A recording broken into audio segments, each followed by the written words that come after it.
Righty. Welcome back, ladies and gentlemen. Ladies and gentlemen, welcome back. And in this video, we are going to talk about palindrome. So this palindrome, what it is, what's this palindrome is all about? What is all about? So basically saying palindrome without E or with E. Let me check it out. Is palindrome with E or without E? Yeah, it is with E. With E, right? Let's see. Palindrome. Awesome. So basically palindrome is just, it can be a word, a number, a phrase, okay, which is a sequence of some digits or characters. And if you read it from the left to the right, okay, it should be the same as you read it from the right to the left. So in our case, if we will take a look at, like, I don't know, arrays, since we work with arrays, so let's take 1, 3, 2, 3, 1. And if we read this array from left to right, we will see that there is 1, 3, 2, 3, 1. And if we read this array from the right to the left, we will see like 1, 3, 2, 3, 1, which is the same, okay? So we will say in this case that this array is palindrome, okay? So if you read it from the left to the right, and if you read it from the right to the left, and you get like the same things, then this array basically is palindrome. So yeah, so the array size may also be of an even size, and it may also be of an odd size, okay? So actually, I don't think it's really matters. So let's say 1, 1, 2, 3, 3, 2, 1. So this array will be also a palindrome. And basically, if we will take like an array like this, 1, 4, 6, 2, then this array is absolutely not a palindrome. But these two are palindromes. The first one is of an odd size array, and the second one is of an even size array. Okay, good.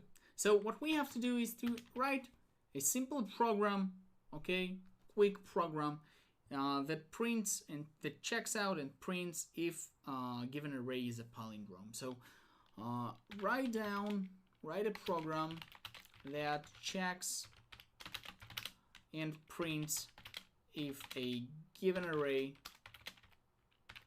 is a palindrome or not. Okay, so that's how what we need to do. And with that being said, let us start working.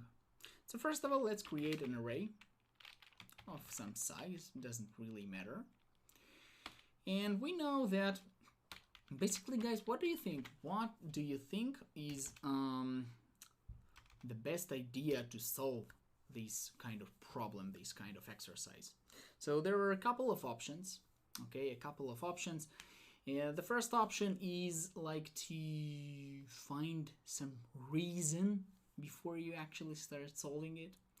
And one of the questions, what should be the condition? So basically, we understand that probably all the elements of this array will need to be checked, okay? Like they will need to be at least checked that if we read it from left to right or from right to left, then we need to check it. So what I suggest us to do is to see the following pattern. If you will take a look at the leftmost element and here at the rightmost, they should be identical. Since if you read from left to right, that will be the first element. And if you read from right to left, that should be also the first element. And if we assume that this array should be a palindrome, then both of these values should be the same. And then if we take this value, the second value on the left and the second value on the right, they also should be the same, since they are the second value in the reading sequence for both of them. So that's why they also should be the same. And if we take a look at this even size array, then we know that, okay, we reached the middle ground, no problem. And if we have like an odd size array, then we know that if we reach some point when we have like one value, okay, at the middle, so definitely that's a palindrome, since 5 equals to 5 if you read it from left or if you read it from right, doesn't really matter. Okay, so yeah, so that's basically would be our main logic behind this exercise. Let's start solving it. So let's create, I don't know, int I, and let's start iterating over all the elements. So for I equals to 0, as long as I is less than what? What do you think should be the condition here? What do you think? Should we simply leave it like I is less than size I plus plus? Well, I mean, maybe okay, but it also may for some scenarios that do not work. So what I suggest us to do is to, let me just make it beautiful, okay. What I suggest us to do is to understand that we will need to simply compare and run this for loop until we reach the middle of the array, because there is no reason to continue checking out after we've passed the middle, because the values are basically the same. So as long as I is less than size divided by 2, then in this case we will ask the following condition. What will be the condition? So the condition should be something like this. If ARR at index I, meaning reading the value from the left, does not equal to ARR at index size -1 minus I, right? Because we read it from the right. And if basically they are not the same, then it's basically, I suggest you to take a look at this operation like we are looking for at least a pair of elements that will not satisfy the condition of this equality, and then we will be able to assume and to basically say that this array is not a palindrome.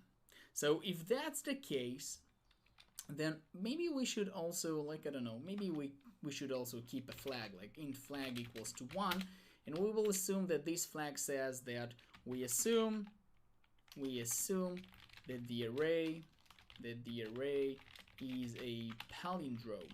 Okay, that's our assumption. And if the array at index I does not equal to array at size -1 minus I, meaning the element from the left side does not equal to the element on the right side, then definitely it means that the array, okay, is not a palindrome. And then we can say like flag equals to 0, and we basically let's break from this for loop, and then we come back to this place and we ask the following: if flag equals to 0, or basically if it's still 1, so printf the array is a palindrome. Otherwise, else if, let's say else if flag equals to 0, then in this case what we have to print is simply printf the array is not a palindrome. Okay, so that's basically it for how you should solve it. And now let's simply take a look at executing 1 or 2 examples. So previously we said, like, let's take a look at this one, at first example. Let's use int ARR size equals to this one, initialize it, and now build and run it. And this array is palindrome.